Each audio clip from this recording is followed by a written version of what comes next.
Well, as it's 10 o'clock, I guess we'll start. Thank you for attending today's press conference. My name is Jane Cormier, Representative Jane Cormier, from Belknap District 8, the towns of Alton, Barnstead, and Gilmanton.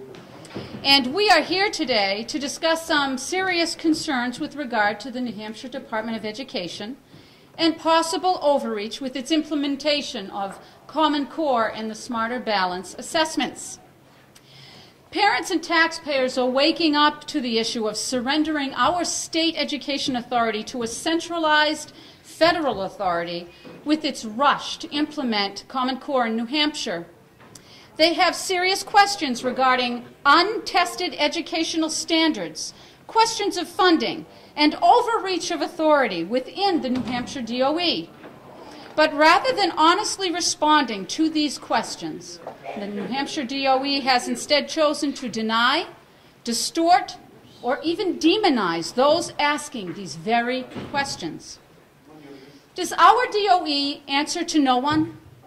Do they have the power in statute to make up authority for any division it deems necessary? Let's be very clear here.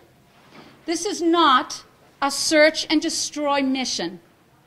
The New Hampshire DOE is committed to a nationalized standard and by thus a nationalized curriculum, which is prohibited by no less than 3 federal statutes.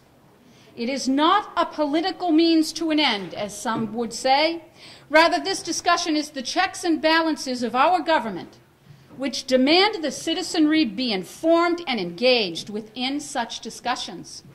The DOE should advocate nothing less. Here are some of the questions specifically we have to ask the New Hampshire DOE. Number 1, where were the taxpayers and parents brought into this discussion of Common Core implementation before the New Hampshire DOE pushed it through in July of 2010? Parents in Alton were not asked what they thought prior to the implementation, and it's clear from the many, many emails and calls that I have received from all over our state that many citizens agree with this assessment. How did Common Core get into our districts without the knowledge and consent of the people or their representatives? Were there forums? Were there hearings? Were they only addressed in closed-door meetings? If so, this needs to be addressed. Number 2, what is the actual price tag to the taxpayer with regard to Common Core and its subsequent assessments? We have never been able to get an answer to this question from anyone at the New Hampshire DOE, despite asking the question again and again. Fiscally speaking, this is irresponsible at best. How much will Common Core cost the local taxpayer in their district? Number 3, in January 2013, the Commissioner of Education told legislators that Common Core is not voluntary. Later, Commissioner Barry tells school board members in Bedford that the state never adopted CC, but only, quote, endorsed the standards. So which is it? Is Common Core voluntary to each community, or is it a state mandate? Despite Commissioner Barry telling a school board member in Alton that people were, quote, spreading misinformation, and that dissent was, quote, much ado about nothing, we still do not have clear and concise answers to these very important questions. Can communities opt out of Common Core and subsequent Smarter Balance assessments? Number 4, is data mining a facet of Common Core and the Smarter Balance assessments? Data mining is a huge concern amongst our citizenry. Our DOE will not honestly answer that question. I have sat at DOE meetings all over our state and have heard officials say there is, quote, no concern for New Hampshire citizens, or, quote, there are New Hampshire laws on the books to stop this. Clearly, at best, this is a misstatement. In December 2011, our federal FERPA laws were changed by the U.S. Department of Education to allow, quote, authorized representatives to personally receive access to student personal data. This data can be shared with trade unions, non-governmental agencies, and companies who develop educational products and services. and that includes information flowing from New Hampshire. So here we are. No clear answers from those at the New Hampshire DOE, just some propaganda and rhetoric which is trying to stifle dissent and discussion. We need to stop further implementation of Common Core and the accompanying assessments and let our communities truly participate in this discussion. This is just common sense. Education in New Hampshire is a local control issue. The DOE works for the people. The DOE is funded by the people. And the people deserve respectful and accountable answers by those at the New Hampshire DOE. We should never settle for anything less.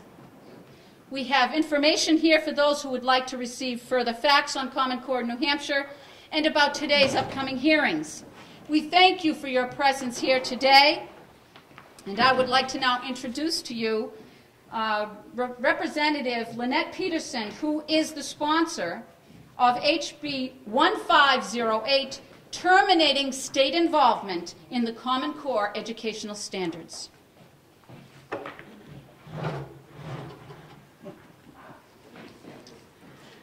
Thank you. In 2010, the New Hampshire Board of Education adopted Common Core state standards.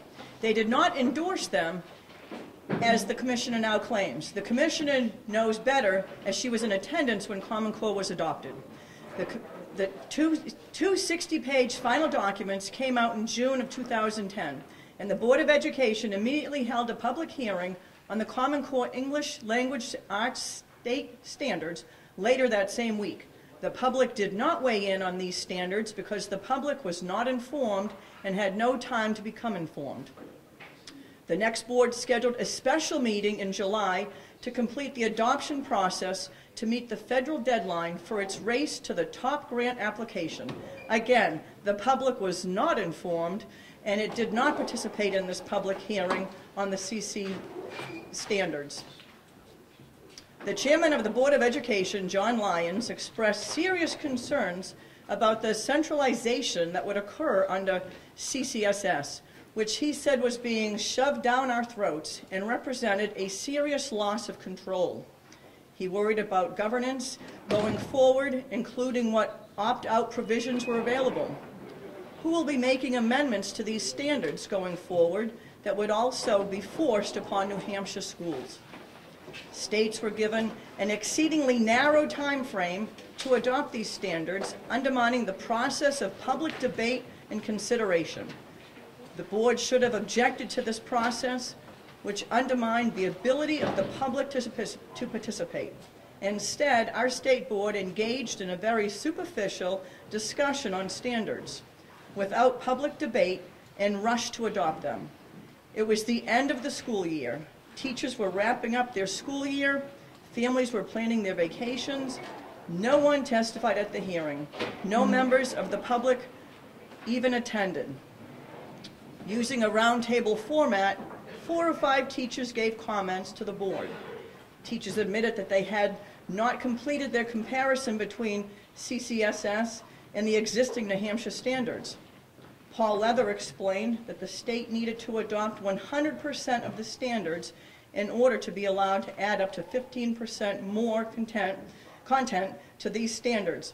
Common Core standards themselves may not be modified in any way. It is an all or nothing proposition. John Lyons continued to voice his concerns about the process of adopting CCSS. These standards, he said, will create a blockage to change and innovation once we buy into this process. CCSS takes away power from the state of New Hampshire and our ability to innovate, even though New Hampshire is on the forefront of innovation. We won't even have control over our textbooks going forward. Chairman Lyons saw New Hampshire being lost in the shuffle of a large consortium of states where New Hampshire would become irrelevant and lose control. Common Core was adopted in an under-the-radar manner. Its implementation occurred without the knowledge or consent of the legislature, our school boards, or the public. Parents only now are beginning to wake up and realize what an overreach this decision to adopt CCS actually was. There has been little transparency to this process and the subsequent actions of the board. The department abridges the minutes of the board meetings. Only the video recordings are accurate. While recordings are made at each meeting, none of these have been posted on the department website for nearly 2 years now. This is unacceptable given the erroneous number of changes that are occurring within the Department and Board of Education. How can parents and taxpayers begin to understand the motivations behind these changes if there is no public record of any public debate or board discussion? These records must be readily available for public review and inspection. These changes affect our schools and our children, yet parents and taxpayers are unable to find the records. This lack of transparency undermines our ability to participate in our own local and state governments. Thank you.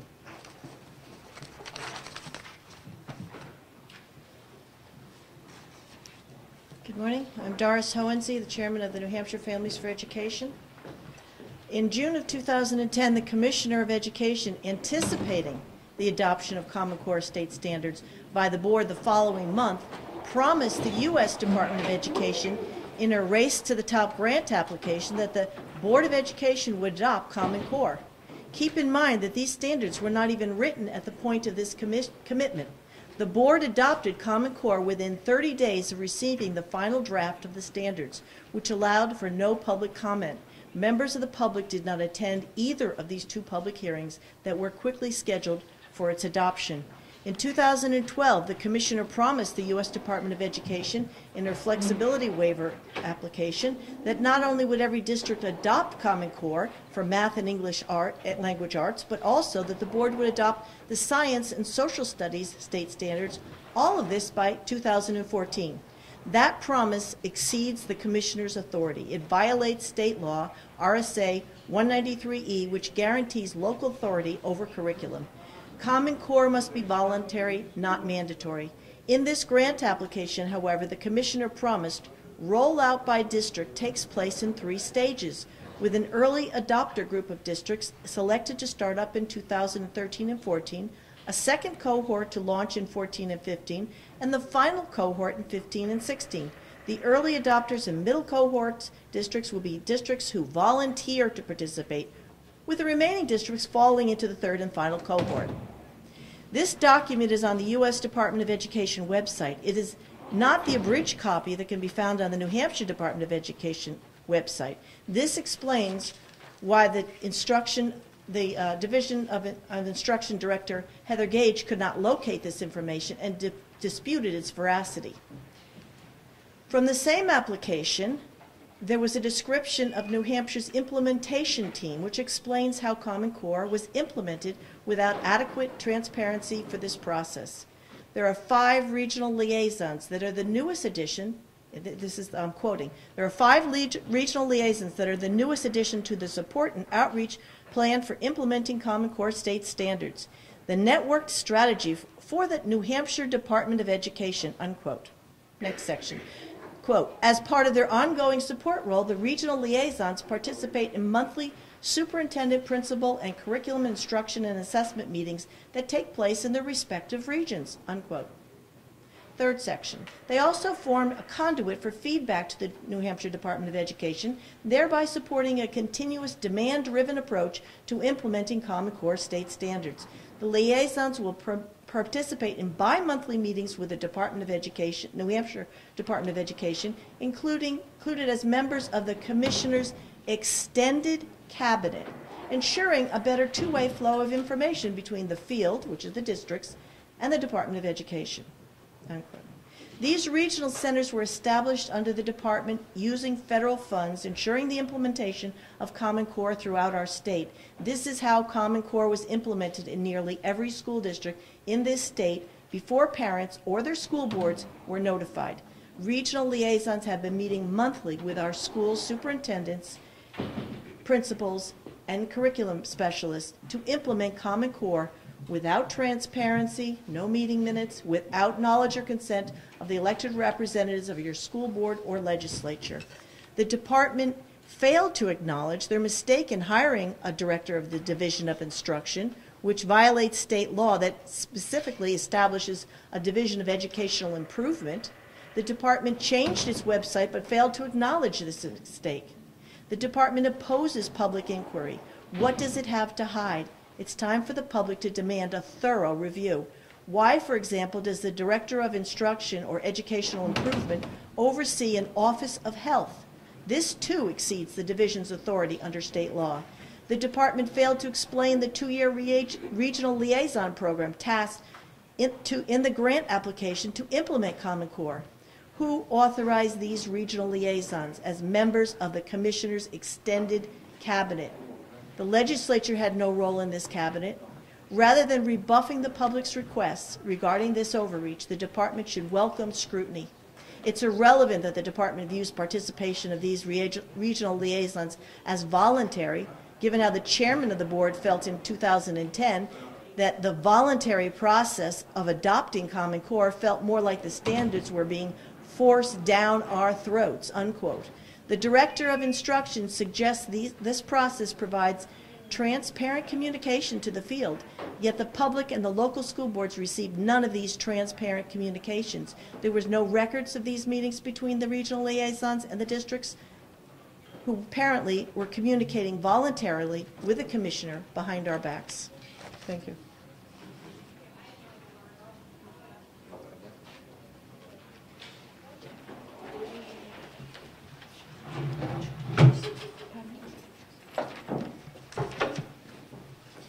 My name is Deborah Olster from Manchester. I'm representing Education Matters, which is a Manchester Public TV channel 23, and also Facebook, Education Matters. Principals and teachers across New Hampshire are discovering that smarter balanced assessments are confusing and not age appropriate for their students. Here are a few of the comments middle school teachers in Nashua made to a school board member after taking the Smarter Balance practice assessment for grade level 8. Shockingly negative experience. Totally grade level inappropriate. Difficult even for some teachers with advanced degrees. Seems the test was designed more as a psychological or sociological experiment, not a measure of academic learning. Who created this test anyway? It couldn't have been by professional educators. This would be a crushing emotional experience for my students. It is nothing less than child abuse for my special ed students in my classroom. I refuse to administer this test to my students. Smarter Balanced assessments have not been fully validated. They will not be verified when students take them in 2015. This is acknowledged on Smarter Balanced website. These assessments include many dispositional or behavioral questions. Behavioral questions measure a student's values, attitudes, or beliefs and cannot be objectively scored. The New Hampshire legislature did not want a student's disposition to be measured. They explicitly removed dispositional measurements from Senate Bill 48 last year. However, these dispositional questions remain on the Smarter Balanced assessments because New Hampshire has no control over them. The Commissioner of Education is imposing Smarter Balanced assessments upon districts, knowing they violate state law, RSA 193-C, which requires statewide assessments to be valid, appropriate, and objectively scored. Parents need to know that they can opt out of these assessments under a law passed in 2012, House Bill 542, which allows parents to remove their children from objectionable materials. and this includes objectionable assessment materials. This is their right. The commissioner needs to recognize that districts and parents have the right to find alternatives to smarter, balanced assessments. Thank you.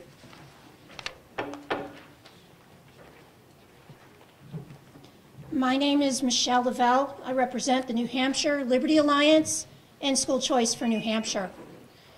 The New Hampshire Department of Education is exposing our children's private data to significant risk without adequate protections.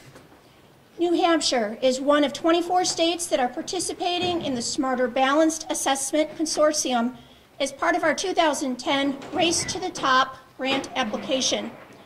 The cooperative agreement is a legal contract between the U.S. Department of Education, the Smarter Balanced Assessment Consortium, and the state of Washington, which serves as the fiscal agent representing all states using the Smarter Balanced Assessment, including New Hampshire. This document is available at the U.S. DOE website. The New Hampshire Department of Education mandates that all public schools, including charters, will fully implement Smarter Balanced Assessments by spring 2015. And this has been piloted in several schools across the state as of winter 2013. This is per the New Hampshire DOE's FAQ.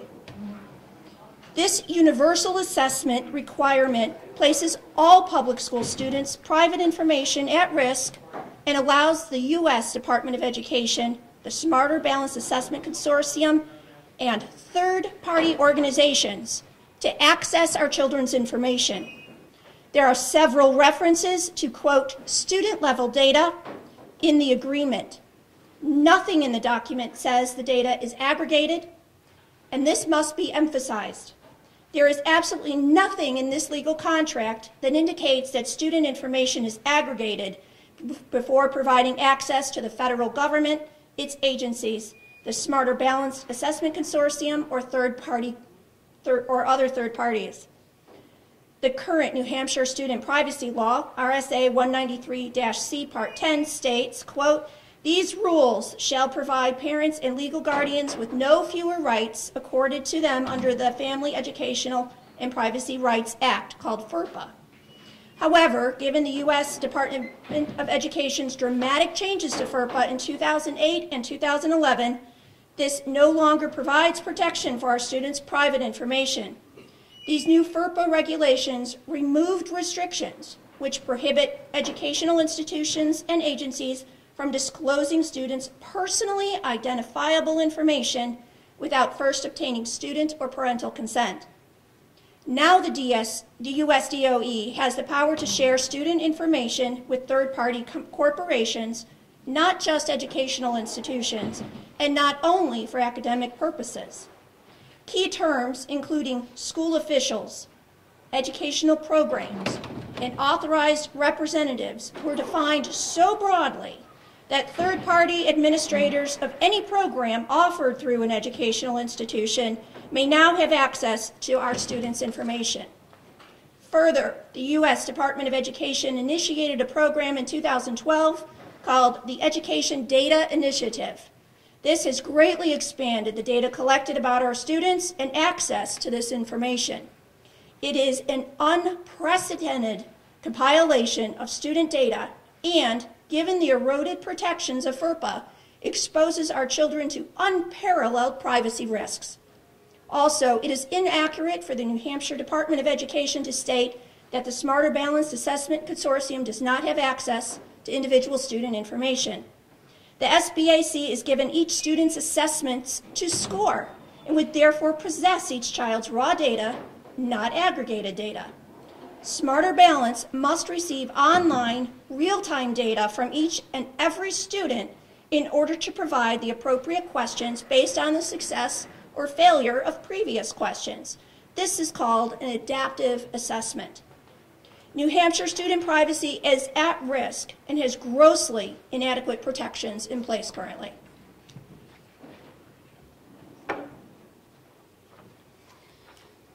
So that is going to end our final speaker today. I do, as I said before, have information here with websites, all kinds of information that you can look up on your own time in this subject of our New Hampshire Department overreach of concern here.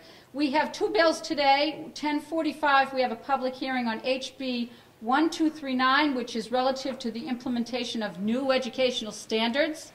And we have a bill at 11:30, again, HB 1508, which is terminating the state involvement in Common Core educational standards.